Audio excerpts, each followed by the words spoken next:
وبحب أقدم لكم صينية الفخمة اللي ما بيختلف على طعمها اتنين، وبوعدك لو جربتيها مرة حيطلبوك إياها كل مرة. واوعي تفكري إنها بالطريقة العادية أبدا، وكمان بحشوة بتاخد العقل، ومثل ما عودتكم دايما بمكونات البسيطة ومتوفرة أكيد بكل بيت.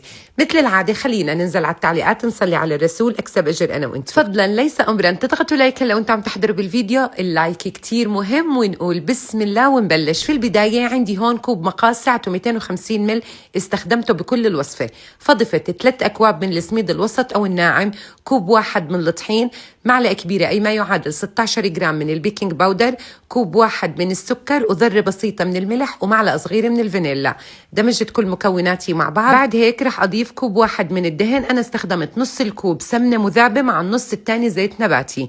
دمجت كل مكوناتي مع بعض عملية بس لتأكدت إنه كليات السميد تغلف عندي بالسمنة. بنفس الكوب اللي عايرنا فيه المكونات الجافة هو نفسه بنعاير فيه كوب واحد من اللبن. وحبايب قلب المصريين، أنا هون ما بقصد باللبن الحليب، أنا بقصد فيه اللبن الزبادي المتوفر بأي سوبر ماركت. دمجت مكوناتي مع بعض، ولكن أنا بلم المكونات لما بعجن أبدا. أكيد بتقدري تستخدمي أي كوب متوفر عندك، ولكن الكوب اللي بتعايري فيه المكونات الجافة هو نفسه الكوب اللي بتعايري فيه اللبن. بقسم عجينتي من النص كرات متساوية. بعد هيك رح أجيب صينيتي مقاسها 24 مدهونة عندي بمعلقة كبيرة مليانة من الطحينة.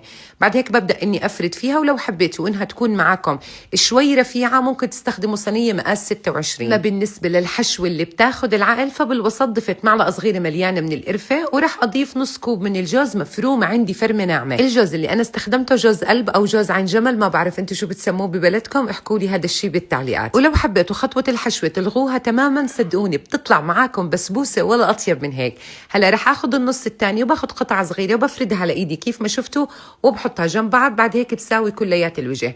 فيكم تقطعوها بالطريقه اللي بتحبوها وبتفضلوها، سواء كانت قطعه كبيره قطعه صغيره، يعني الشيء اللي انتم بتحبوه بتفضلوه. احبائي اسمحوا لي اسالكم من اي بلد بتتابعوني، كثير بحب شوف تعليقاتكم الحلوه واتعرف عليكم من اي بلد. بعد ما قطعتها بالطريقه اللي بتناسبني رح ازينها بشرحات اللوز، اكيد بتقدروا تزينوها بشرحات الفستق، يعني الشيء المتوفر عندكم. بعد هاي الخطوه رح اتركها ترتاح ما يقارب ربع ساعه لحتى عندي حبات سميد تتفتح.